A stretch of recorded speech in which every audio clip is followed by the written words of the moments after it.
создаваме трајни вредности.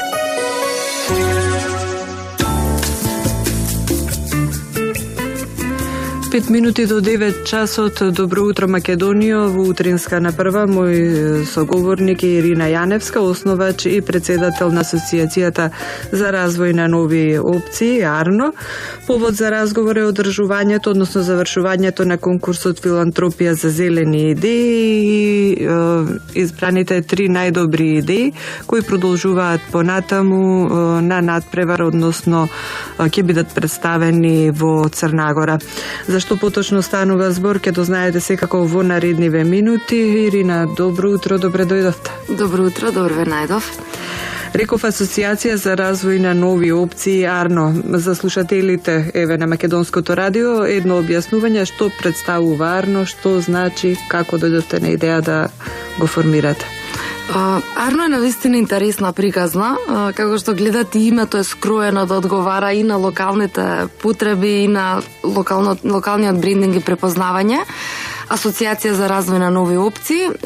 Ние често ја користиме самата кратенка АРНО, затоа што сакаме да правиме добро за општеството. Инаку имаме уште еден опис, кој што исто е влезен во нашиот централен регистар, Сдружение за социјални иновации. Тоа е тој линк со новите опции, значи сакаме да работиме на иновативни пристапи кон решавањето на проблемите од локалните заедници. Започнавме со работа во 2013 и АРНО е приказна кога, да речеме, јас веќе 15 години работя во граѓанскиот сектор, меѓутоа поради склоп на околности фондацијата каде што работев претходно престана да постои, токму таму и го водев овој проект Филантропија преку зелени идеи и по барање од донаторот дали сакам да продолжам да работам на истиот проект, регистрирав нова невладина организација. И како почнавме, не застанавме, искрено да ви кажам, од тогаш многу напори вложуваме кон иновативни пристапи. Она што сме познати во јавноста повеќе можеби социјалното претприемништво, наша стратешка област кон која и јас лично придонесувам. Во моментов сум дел од работната група која што носи правната и фискална рамка, односно законот за социјално претприемништво кој што се подготвува изминатите години. Тоа е теоријскиот дел, практичниот дел на социјално претприемништво се не можеби толку се, ние сме едни од пионерите на социјално претприемништво во Македонија, нескромно ќе кажам.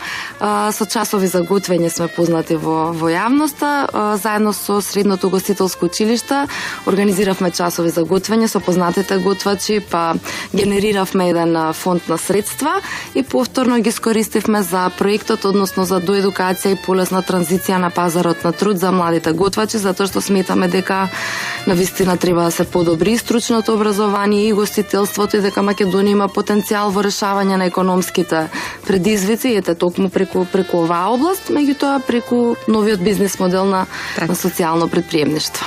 И сега го спомнувате социјалното претприемништво, спомнавте социјална иновација, може ли да ги објасниме што значат?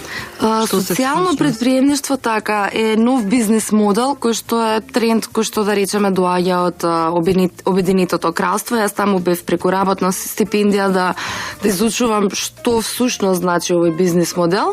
Во принцип се работи за превземање на предприемачки активности кои што генерираат профит, меѓутоа редистрибуцијата на профит е поинаква отколку во класичните предпријатија.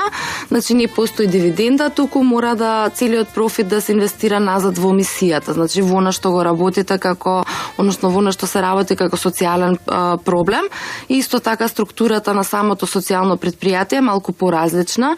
Се работи за хоризонтално управување, учество на маргинализирани групи. Значи се е врзано околу решавање на некаков проблем, она што невладините го прават, меѓутоа преку превземање на некакви економски активности. Мора да станува збор за услуга на пазарот или за некаква продажба на продукти од чиј профит се реинвестира назад во мисијата. Веројатно најпознат пример, она што нас да речем, што и нас не инспирираше, примерот на Џейми Оливер со неговиот ресторан 15 во Лондон. Тој зема деца од улица, вагабонти, што би завршили во затвор, ги обучува да бидат готвачи и преку целиот тој брендинг и маркетинг направи еден фенси ресторан кој што функционира за да им се овозможи на овие млади кариера и да останат надвор од ризиците на на нивното однесување. Има и многу други предпријатија, примери на социјални предпријатија во Македонија. Тоа е примерот на Покров, една заедница за луѓето кои што порано биле зависници, кои што се лекуваат. Тие имаат посет кои што го обработуваат, таму имаат секакви земјоделски култури кои нели ги продаваат и парите што ги добиваат ги користат за да биде само одржлив тој центар, за да не се чека на донатор да се платат сметки или нешто слично. Така, интересно навистина, значи ова постои подолго време надвор, значи ваквиот начин на функционирање, социјалното претприемништво и социјалната иновација се применува и овде кај нас. Ете, гледаме дека преку одредени примери постои. И сега реков, повод за разговор е одржувањето на конкурсот Филантропија за зелени идеи. Зашто тука станува збор?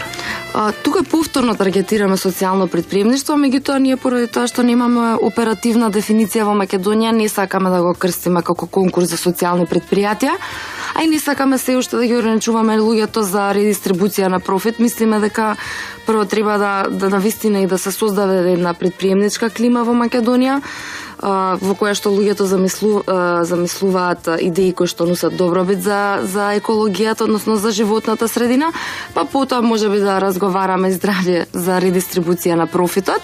Секако овој конкурс, кој што е годишен конкурс и поддржува развој на зелени бизнис идеи, во својата главна идеја инкорпорира 3 елементи. Тоа е заштита на природата или еколошкиот, социјалниот момент, како заедницата ќе има корист од тоа, и се разбира економскиот, односно како ќе се генерира профит од самата идеја. Како што кажав, станува збор за годишен конкурс кој што постои од 2012 и постои на регионално ниво, се спроведува во Западен Балкан и поддржувач на овој конкурс и главниот визионер и оној кој што го има воспоставено е фондот на браќата Рокфелер од Соединетите Американски држави. Конкурсот траеше во месец јуни. Заврши во месец јуни. Ги одбравте 3 најдобри идеи. Колку пријавени имаше на овој конкурс? Колку беа иновативни, да речам? Така, имавме 37 пријавени идеи. Имаше навистина иновативни идеи, имаше идеи кои што класично се повторуваат од година на година, тоа обично одгледување на мед, па некакви иновации околу медот, различни посеви со локални билки кои што се автохтони. Во таа насока луѓето гледаме дека размислуваат и дека има потенцијал за развивање на зелената економија. Меѓутоа имавме и други различни идеи кои што навистина не воодушевија со својот иноваторски пристап. Имавме идеи кои што доаѓаат од академските кругови кои што зборуваат за иновација, патент за машини кои што собираат цврст и течен отпад од реки. Оваа година навистина, да речеме, спектарот на идеи кои што пристигна беше различен. Како ја правевте селекцијата? Што беше пресудно, нели, да ги одберете најнапред од сите пристигнати, нели, оние по што највеќе одговараат на конкурсот, и која правеше селекцијата? Интересно за овој конкурс е што има веќе поставени критериуми на ниво на регион. Значи, ние имаме насоки од донаторот, кои што, ети, на нашата веб страница луѓето може да се информираат, кои што се цврсто утврдени.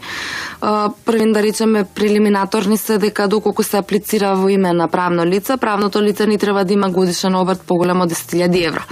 Ова е се со идеја да се даде шанса на најмалите, на најнемокните или на оние што допрва почнуваат да аплицираат со своја идеја.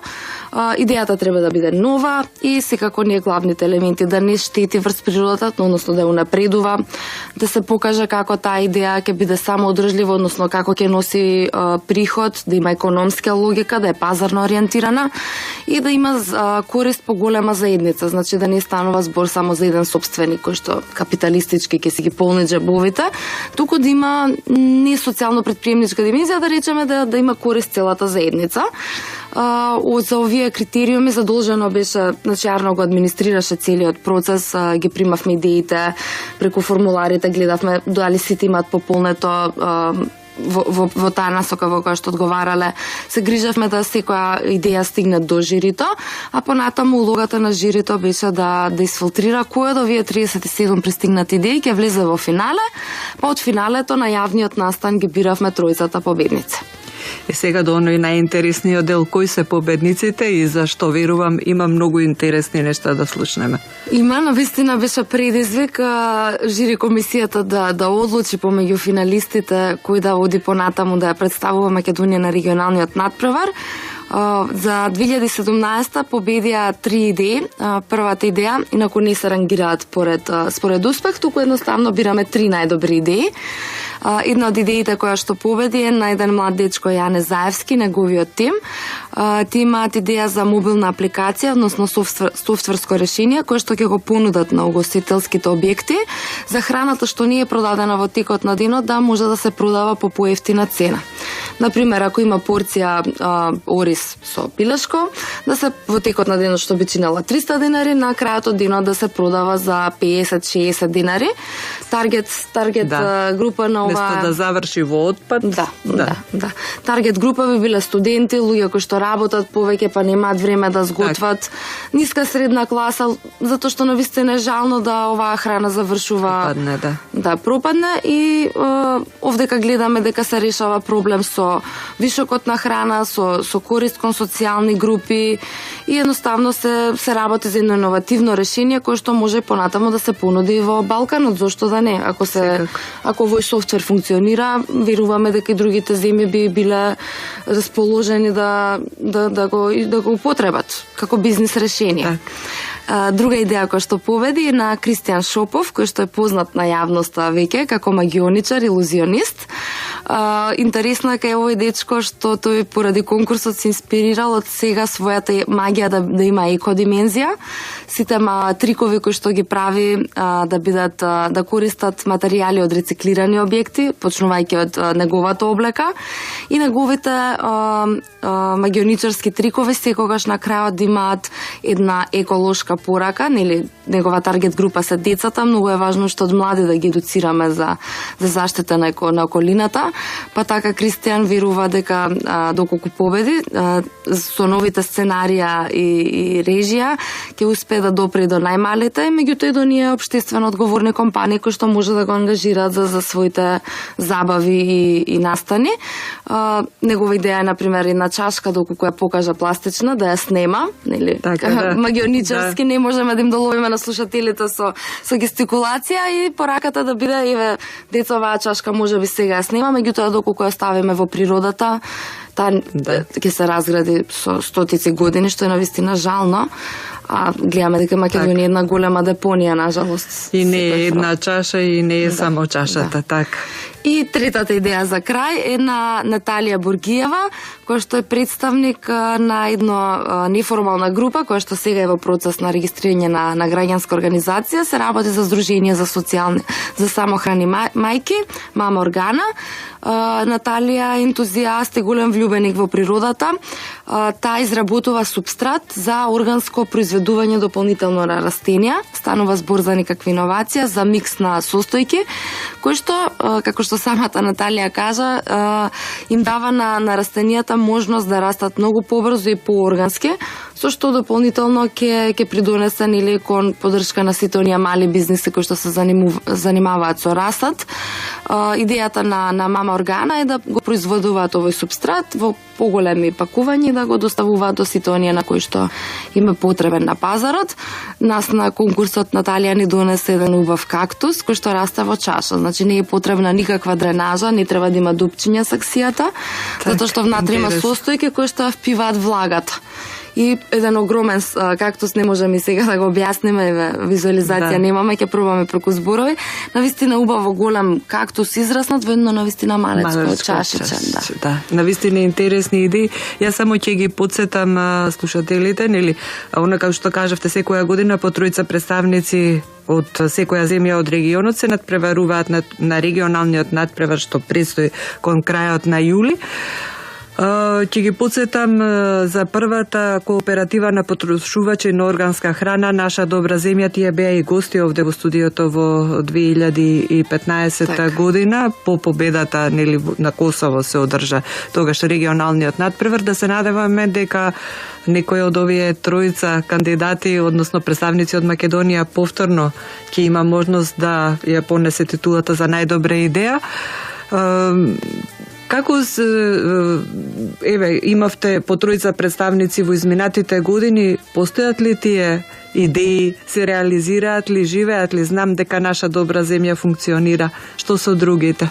За победниците лесно, затоа што тие што ќе добијат $10,000 кога ќе се вратат во Македонија, нели со поддршка и од Арно, со процес на мониторинг евалуација, меѓутоа и со целосна поддршка ги реализираат своите идеи.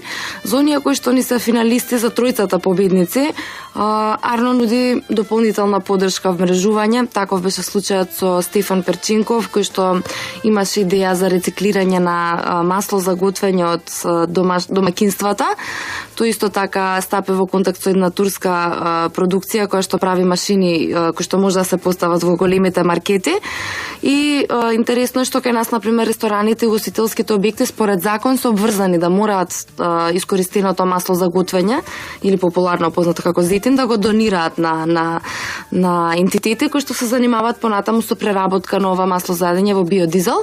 И Стефан имаше идеја да ова се прави со охрабрување на домакинствата.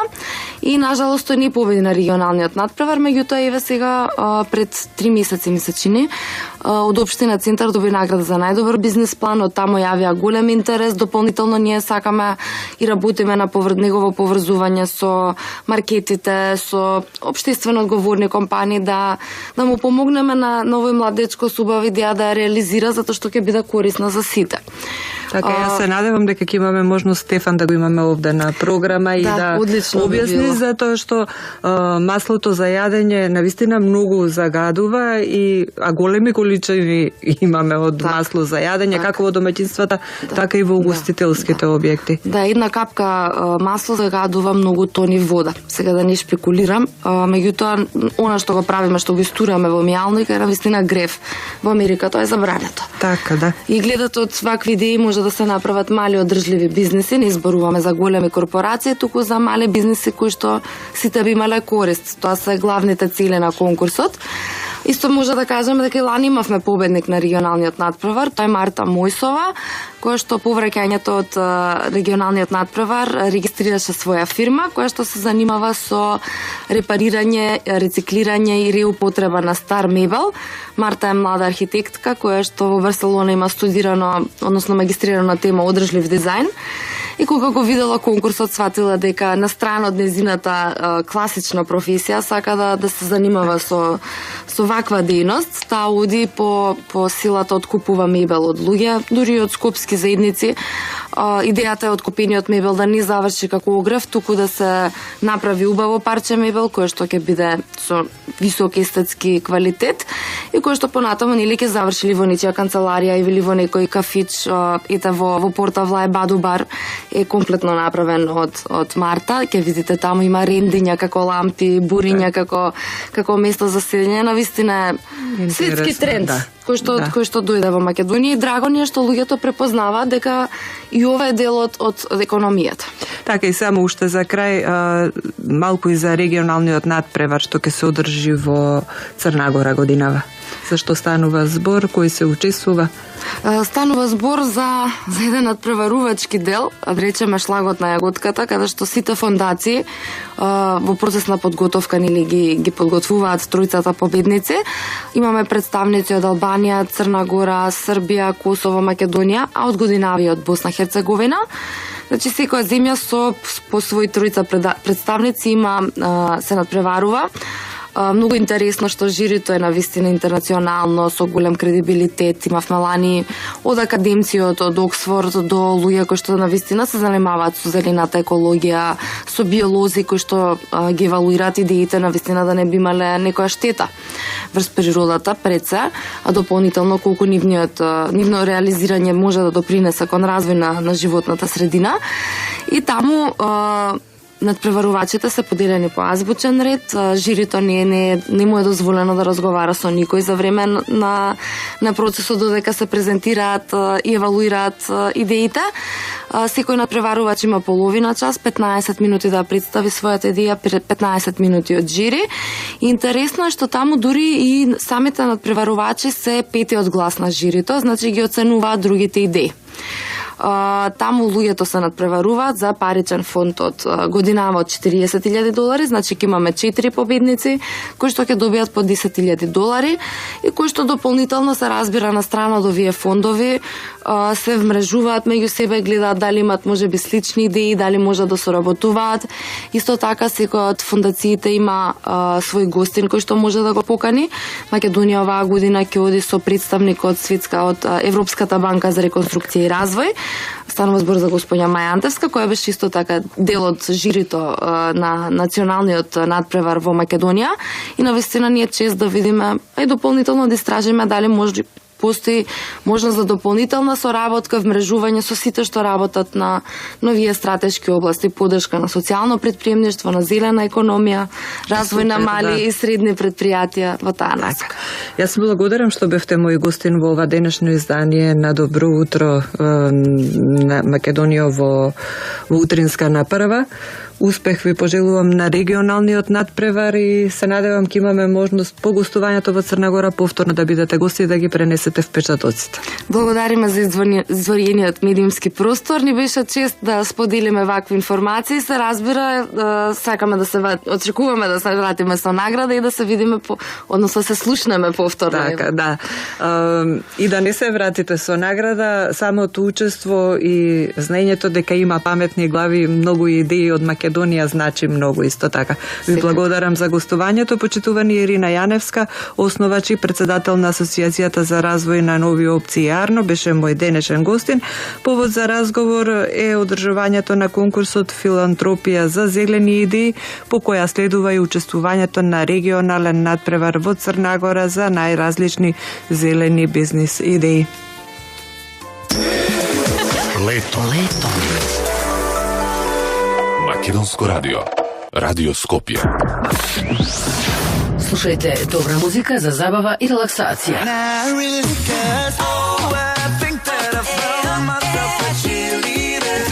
97,3 98,9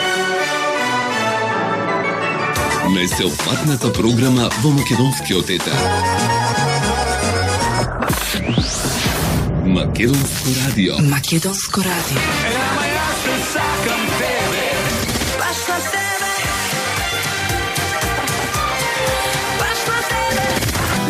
marata.com.mk Радио на различни генерации. Добри вибрации за сите генерации. Лето на прва.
Sugar, let me know if you really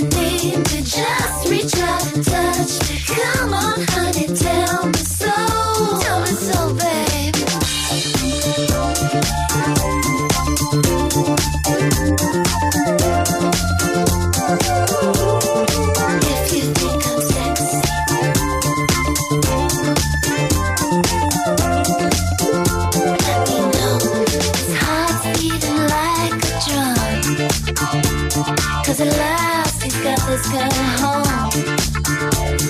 Relax, baby. Now we're all alone.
Sugar, let me know.